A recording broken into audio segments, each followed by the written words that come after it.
the story about the fresh violence in Panipat. Migrant workers have fled Gurugram. Bulldozers have run a riot against the accused as well.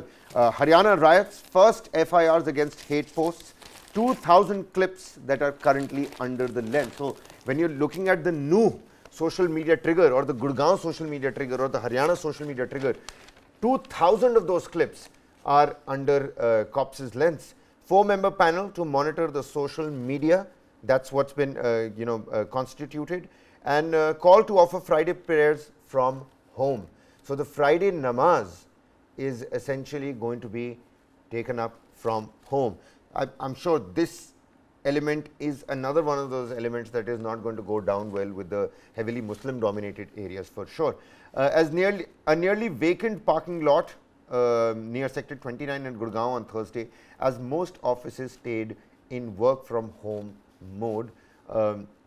New Cyber Police Station probing all new Jamtara cases targeted by mob of 500 and 600 people. You remember, right? Yeah, the cyber station that was attacked. The cyber station that was attacked. Offer Friday prayers from home. That's the news that's coming in.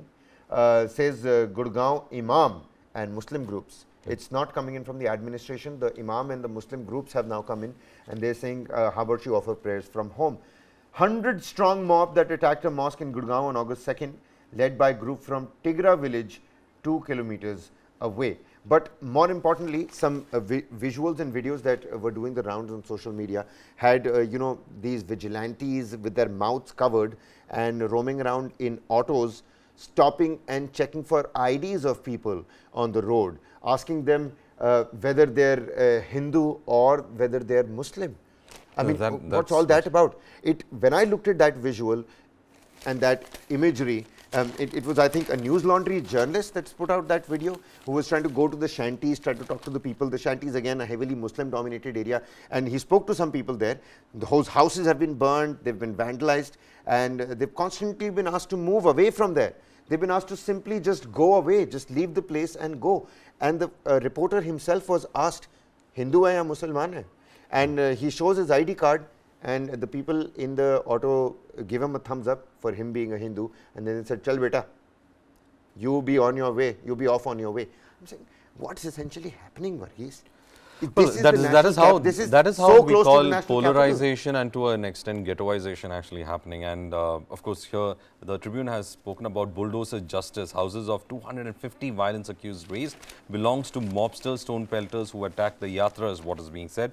Adopting Uttar Pradesh CM Yogi Adityanath bulldozer justice system, the law enforcement agencies in News Tharu bulldozed 250 shanties of illegal immigrants, again in quotes that they have put, the majority of whom were named as accused in the recent communal violence. The shanties are learned to be illegal encroachment in HSVP land for the past 4 years and were allegedly inhabited by illegal immigrants from Bangladesh. Right. So the district the Rohingya authorities, Muslims, because they don't have it easy either in India or Myanmar or any of these places. Sources in the police revealed that majority of the mobsters who pelted stones in and around Tharu and were attacked shops and people were from the settlement and had even shared photos and videos of their acts. This is what the police have been claiming, and similar drives according to the police plan will be carried out at all places including Nalar village, where the mobs attacked VHP Yatra and torched vehicles, said sources. Of over 50 properties in different parts of Nuh have been identified so far. So we are looking at bulldozer justice also happening on one side.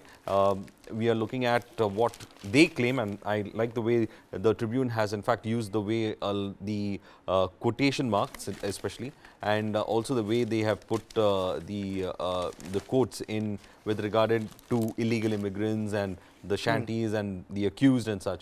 But Kabir, the incident in Nuh, the administration wants to send a kind of a message saying that we are not going to tolerate it.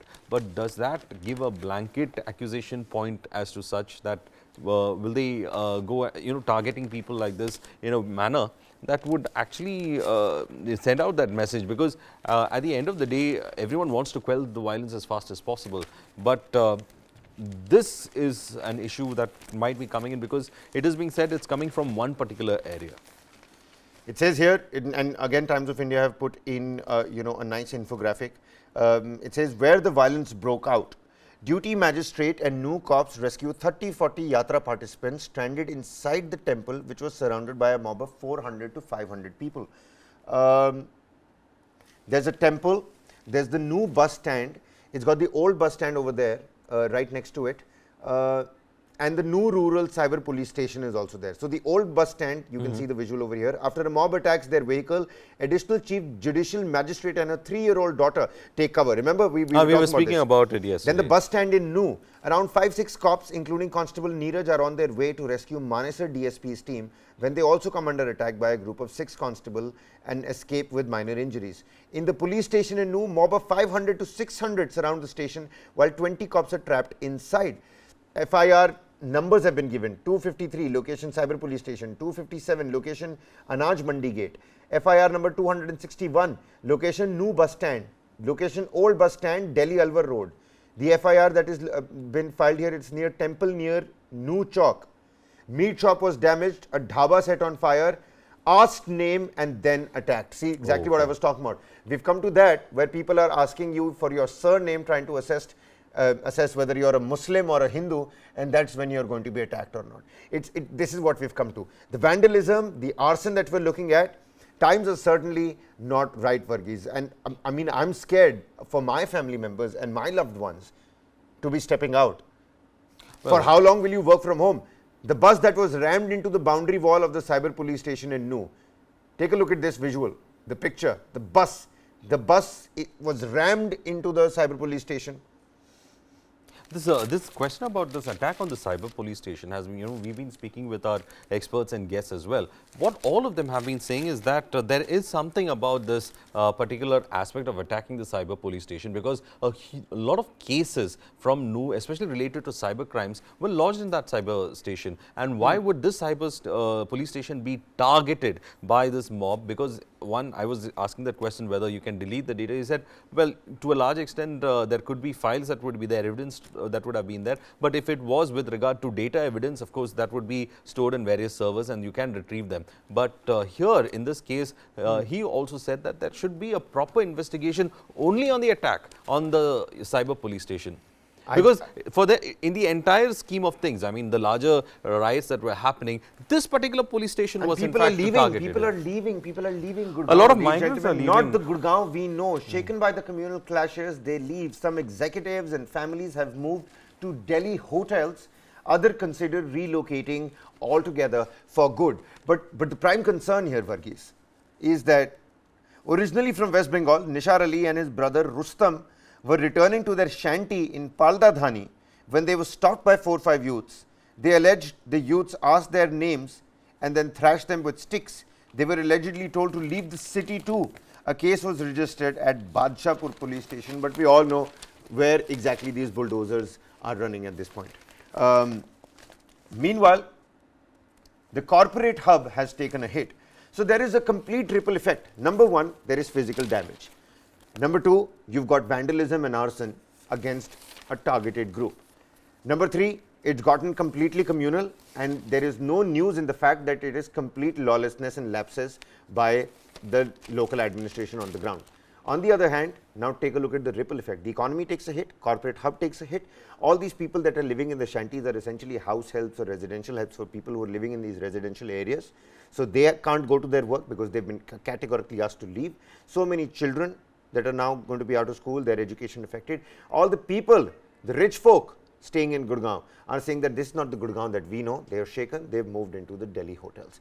That's the situation. See, and right. Kabir, the shocking part of it is that in Haryana, they were actually trying to ensure that Gurugram turns out to be an economic hub. You were attracting tech companies to Gurugram hub. It could have been the mini Silicon Valley that you were looking at. I think and it could have been your revenue generating district. Look at cyber hub. Yeah, it could have been your cyber hub. But with top executives moving out of Gurugram, it sends a really bad message. So why has this happened? Even I still believe that the local administration should be hauled up for what has happened, because what they have cost Haryana is huge. What they've cost Haryana is not only the peace part of it, they've also cost Haryana in economic terms, especially when it comes to multinational companies setting up base in Gurugram. Though we had the ACP coming in and saying that, you know, everything is under control, they've been trying to ensure that there is peace, there is enough and adequate security, companies should work and the offices are open. The fact remains all that, but it has come at a time very little and too late right now, because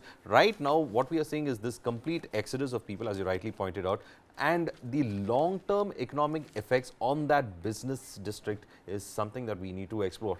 But I still feel the focus should definitely be on the safety and security of people. Without safety and security, the rest doesn't fall in place. It still doesn't fly by me as a citizen of this country that the Chief Minister comes out and says that police can't protect everybody.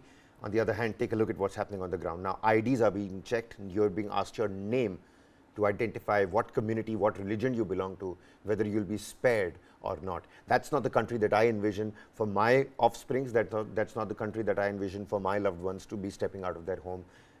This needs to be fixed for sure.